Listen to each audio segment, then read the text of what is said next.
From Capitol Square to City Hall, Rich Herrera is asking the questions we want asked. This is Richmond's Morning News with Rich Herrera on News Radio WRVA. WRVA news time is 7:33. You're listening to the Voice of Virginia. Richmond's Morning News with Rich Herrera, News Radio WRVA. We have an exclusive interview with you. So as I was sitting there on Sunday watching UFC Freedom 250, I looked online, I looked at my phone, and our friend John McGuire, our congressman from here in Central Virginia, was at the fight. And I go, wow, look at all these great photos. Then I learned that there was a terrorist plot that was targeting that same event. And my mind instantly raced to how wonderful it is that we have an FBI and a Secret Service is able to root that out, that a mother was concerned enough. She saw something, she said something, because it could have been an incredibly tragic night instead of the celebration that we saw on the White House lawn. Let's bring in Congressman John McGuire, who was there that night, get his reaction this morning on News Radio WRVA. Good morning, sir. Hey, good morning, Rich. Yeah, it was apple pie, baseball, and American flags at the UFC. I mean, there was so much patriotism everywhere. Everybody was fired up. And I've read that the one thing about the UFC, our country is very divided, unfortunately. But the one thing about the UFC, especially with young men, is Democrat, Republican, Independent, it doesn't matter. Everybody's a fan. And we had everybody there. But the coolest thing is I think 70% of the participant was military members, all branches of the service.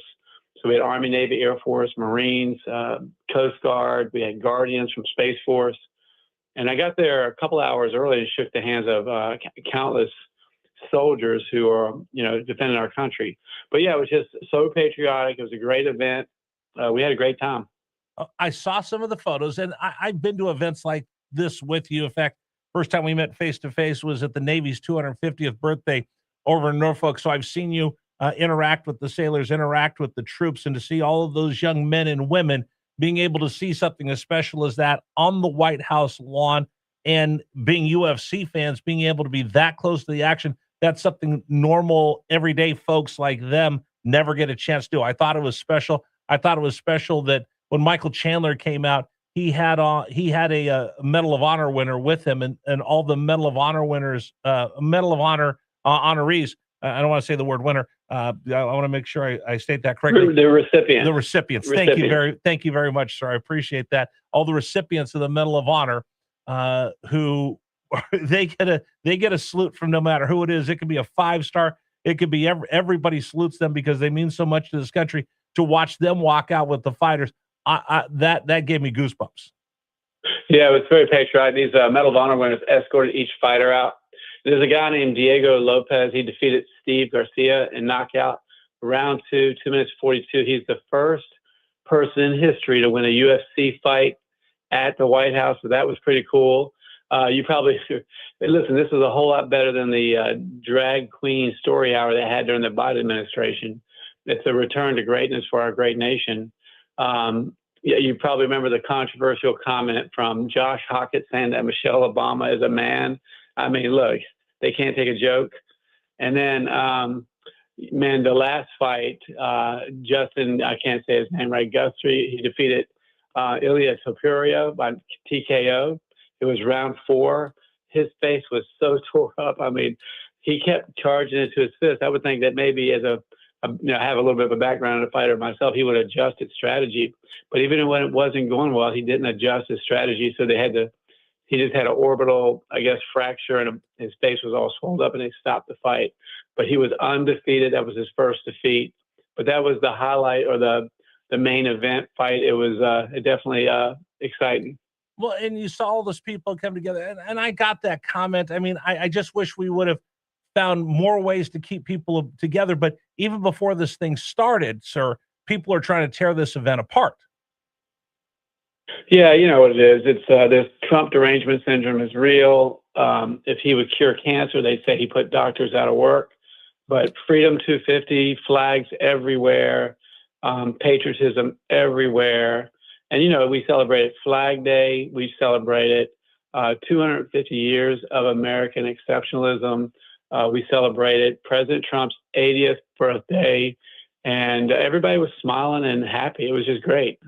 Okay. Now, your reaction to what we've seen over the last 24 hours, that there was a plot to attack this event that we've talked about, that just was dripping red, white, and blue. All the servicemen and women there enjoying themselves with the commander in chief. And there were kids. I mean, they're teenagers, they're young men that were plotting on attacking that event. What's your reaction?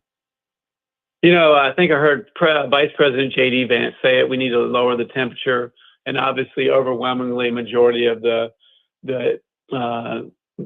I guess danger or harm comes from the left. They seem to think that words are violence, and so they can attack you.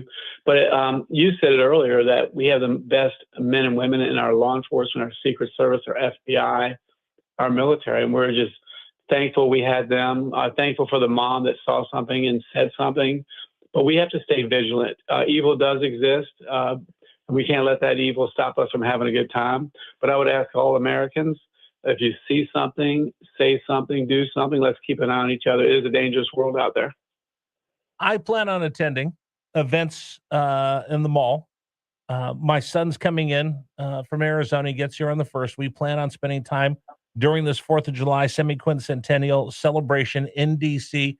We will do so proudly, but I think people have to be concerned that the rhetoric is getting so wild right now that I'm sure there are people that are going to have second thoughts about going to D.C. or celebrating publicly the 4th of July. And to me, sir, that's heartbreaking. It is. I think the radical left and the folks that want to divide our nation, I think the CCP China has a lot to do with it. I think they're losing, and they realize they're losing, so it may get worse before it gets better, which is why we've got to keep an eye on each other. They say this young generation coming up is going to be way more conservative than the last couple of generations, because there's been a war on common sense, and we are fighting for a return to meritocracy and a return to American exceptionalism. Our country is not perfect, but we're the best country in history. Our form of government has lifted more people out of poverty, given more people freedom and opportunity than any other country in history. And I'm very hopeful for the future. Listen, you're out there speaking of your constituents probably more than any other member of the House of Representatives. I literally get people send me a picture like, was that really John McGuire standing out there with his campaign sign that I just could have pulled over and talked to him and said, yep, that's John McGuire standing out there in Goochland. You go talk to him whenever he wants. You go out and talk to people. I've gone to lunch with you before. People make their way. They want to say hi to you. They want to give you their concerns. Do you see the concerns that we have about these young men that seem to be lost right now? There's so many kids that we have in this next generation. We got kids, and you met my son. I'm very proud of him. But there's kids his same age that just seem like they're lost and they're not sure what direction and don't know which way they want to go. Yeah, well, first of all, about waving at cars, I've been doing that for years, and I'm in a different county every day after my workout. And people come up to me and say, they don't know who to turn to. They say, I'm about to lose my house. And I get their name and number. They say, I've got a problem with a friend overseas who can't get back to the U.S., or I've got a Social Security problem or a Veterans Administration problem. So they won't let me call people at 6 a.m., but I can at least get my day started early and let people know that I'm not some guy you vote for that you're never going to see. Speaking of which, we've got early voting starting either tomorrow or Friday, depending on what county you're in. Right. But I think the problem in our country really is we need to get people back to church, and we need accountability. If you give them an inch, they take a mile, so to speak. You need accountability. The Democrats have made a mockery of our criminal justice system, and it's a revolving door. I met a woman who went into a restaurant, and a homeless woman said, let me get the door for you. And when the woman walked in the door, the homeless woman punched her in the back of the head, knocked her out. A police officer saw that and arrested the homeless woman. 3 hours later, a detective called the woman that was knocked out and said, hey, the woman that knocked you out, she was just having a bad day, and we've talked to her, and she's not going to hurt anybody else, so we put her back on the street. 3 hours later, a revolving door, they keep putting dangerous criminals back on the street, which creates more Virginia victims. So we need to get rid of these soft on crime policies, and we need accountability. You should be able to walk down any street in America with your little girl and little boy and be safe. And without accountability, with lawlessness and absentee parenting, you're going to have these problems. But we are working hard to solve those problems. Real quick before we let you go, we have about a minute and a half here. Your reaction, waiting to see the MOU that's going to come out of the negotiations between Iran and the U.S. A lot of people are running around with scissors down the hallway. Nobody's seen it, but a lot of people are speculating what's in it. What are your thoughts? Well, I know they're going to meet in Switzerland on June 19th. I know both parties, the U.S. and Iran, we've signed virtual agreements, memorandum of understanding. I trust President Trump and Marco Rubio and J.D. Vance. We have great leadership in our team. And, the biggest thing is they cannot have a nuclear weapon. But I think they're going to reopen the Straits of Hormuz. But I got to tell you, I've been really active around the district, visiting different counties, sometimes 2 counties a day and multiple stops. And people are telling me something I didn't even notice myself, is they said they've noticed the gas prices have been going down in the last couple of weeks. Now, our gas prices went up because we wanted to stop the #1 state sponsor of terror from getting a nuclear weapon. But if you remember, the gas prices went up even more than that under Biden because of his ridiculous policies of destroying our energy infrastructure. But we are on our way to become an energy dominant. We brought $18 trillion investment in our country, $20 billion investment in Virginia's 5th district.